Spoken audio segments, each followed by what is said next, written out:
Assalamualaikum warahmatullahi wabarakatuh.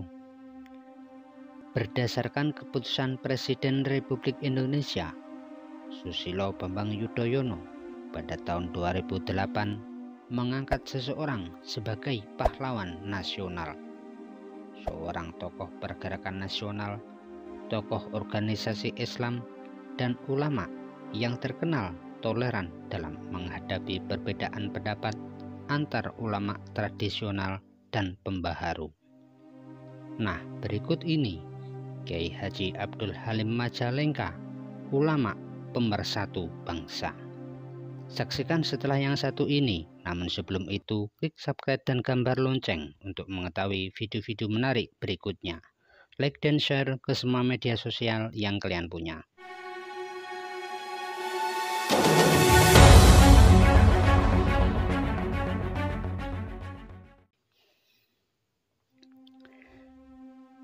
Kiai Haji Abdul Halim, putra Kiai Haji Muhammad Iskandar, lahir dengan nama Otong Satori, merupakan anak terakhir dari 8 bersaudara dari pasangan Kiai Haji Muhammad Iskandar dan Hajah Siti Mutmainah.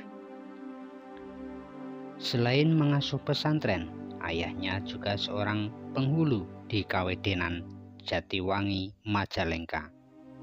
Sebagai anak yang dilahirkan di lingkungan keluarga pesantren, Kiai Haji Halim telah memperoleh pendidikan agama sejak balita dari keluarganya maupun dari masyarakat.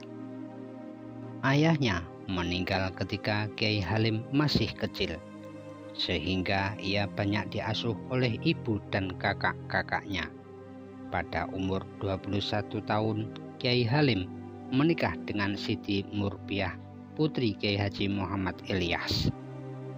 Pernikahan mereka dikaruniai anak 7 orang anak. Sejak kecil, Kiai Halim tergolong anak yang gemar belajar. Terbukti beliau banyak membaca ilmu-ilmu keislaman maupun ilmu-ilmu kemasyarakatan. Ketika berumur 10 tahun, Kiai Halim belajar Al-Quran dan hadis kepada Kiai Haji Anwar, yang sekaligus menjadi guru pertamanya di luar keluarganya sendiri. Kiai Haji Anwar merupakan seorang ulama terkenal dari Ranji, Wetan, Majalengka. Sebagai penggemar ilmu, Kiai Halim juga mempelajari disiplin ilmu lainnya. Tidak pandang apakah yang menjadi gurunya sealiran ataupun tidak, asalkan dapat bermanfaat bagi perjuangannya kelak. Hal itu terlihat ketika Kiai Halim belajar bahasa Belanda dan huruf Latin kepada Van Hoeven, seorang pendeta dan misionaris di Cidres, Majalengka. Ketika menginjak usia dewasa, Kiai Halim mulai belajar di berbagai pondok pesantren di wilayah Jawa Barat. Di sela-sela kesibukannya belajar di pesantren, Kiai Halim menyempatkan dirinya untuk berdagang. Ia berjualan minyak wangi, batik, dan kitab-kitab pelajaran agama. Setelah banyak belajar di beberapa pesantren di Indonesia, Kiai Halim memutuskan untuk pergi ke Mekah untuk melanjutkan mendalami ilmu-ilmu keislaman. Di Mekah, Kiai Halim berguru kepada ulama-ulama besar, di antaranya Syekh Ahmad Khotib Al-Minangkabawi, seorang ulama asal Indonesia yang menetap di Mekah dan menjadi ulama besar sekaligus menjadi imam di Masjidil Haram. Selama menuntut ilmu di Makkah, Kiai Halim banyak bergaul dengan Kiai Haji Mas Mansur, yang kelak menjadi Ketua Umum Muhammadiyah, dan Kiai Haji Abdul Wahab Hasbullah, yang merupakan salah seorang pendiri Nahdlatul Ulama, dan Rois Am Suriah, Ketua Umum Dewan Syuro, pengurus besar organisasi tersebut setelah Kiai Hasyim Asy'ari meninggal pada tahun 1947. Kedekatan Kiai Halim terhadap kedua orang sahabatnya yang berbeda latar belakang antara pembaharu dan tradisional inilah yang membuatnya terkenal sebagai ulama yang amat toleran. Selain belajar langsung kepada Syekh Ahmad Khotib Al-Minangkabawi, Kiai Halim juga mempelajari kitab-kitab para ulama lainnya, seperti kitab karya Syekh Muhammad Abduh, Syekh Muhammad Rasyid Ridho, dan ulama pembaharu lainnya. Selain itu, Kiai Halim juga banyak membaca majalah Urwatul Wusqa maupun Al-Manar yang membahas tentang pemikiran kedua ulama tersebut.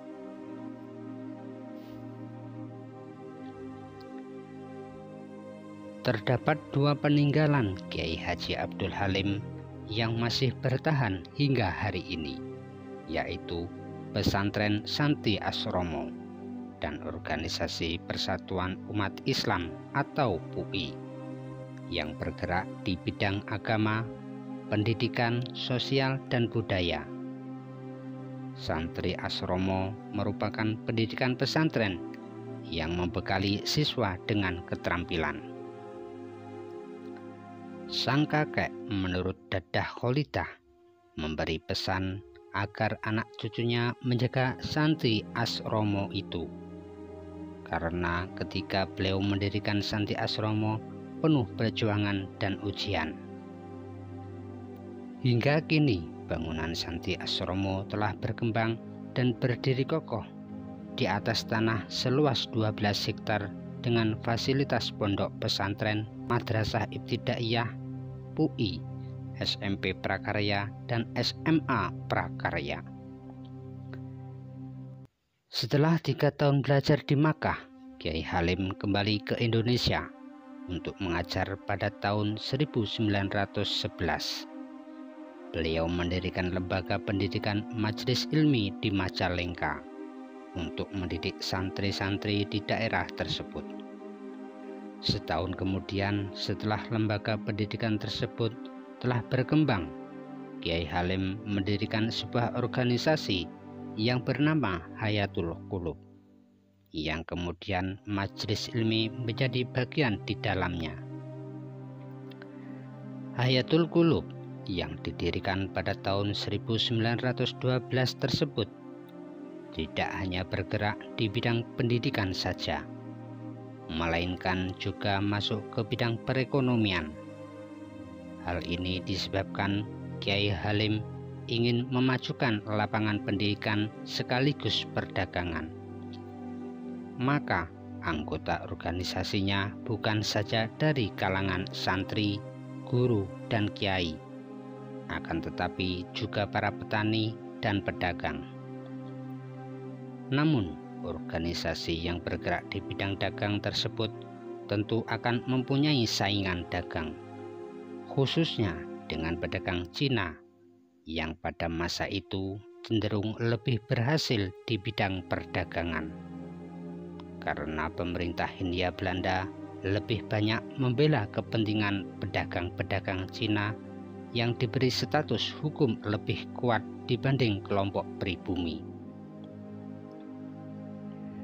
Persaingan tersebut memuncak ketika pemerintah Hindia Belanda menuduh organisasi Hayatul Qulub sebagai biang kerusuhan dalam peristiwa penyerangan toko-toko milik orang Cina yang terjadi di Majalengka pada tahun 1915. Akibatnya, pemerintah Hindia Belanda membubarkan Hayatul Qulub dan melarang meneruskan segala kegiatannya. Setelah dibubarkannya organisasi tersebut, Kiai Halim memutuskan untuk kembali ke Majelis Ilmi untuk tetap menjaga kepentingan perjuangan Islam, terutama dalam bidang pendidikan. Pada tanggal 16 Mei 1916, Kiai Halim secara resmi mendirikan lembaga pendidikan baru yang diberi nama Jam'iyah Al-Iqnat Al-Muta'alimin. Lembaga pendidikan ini lebih baik dari sebelumnya karena Kiai Halim menerapkan sistem klasikal dengan lama kursus 5 tahun dan sistem koedukasi. Dan bagi yang sudah mencapai kelas tinggi akan menerima pelajaran bahasa Arab. Setahun kemudian, Hos Cokro Aminoto memberi dukungan terhadap lembaga pendidikan tersebut, yang akhirnya dikembangkan jadi Perserikatan Ulama, yang lebih dikenal dengan PUI, Perserikatan Ulama Indonesia.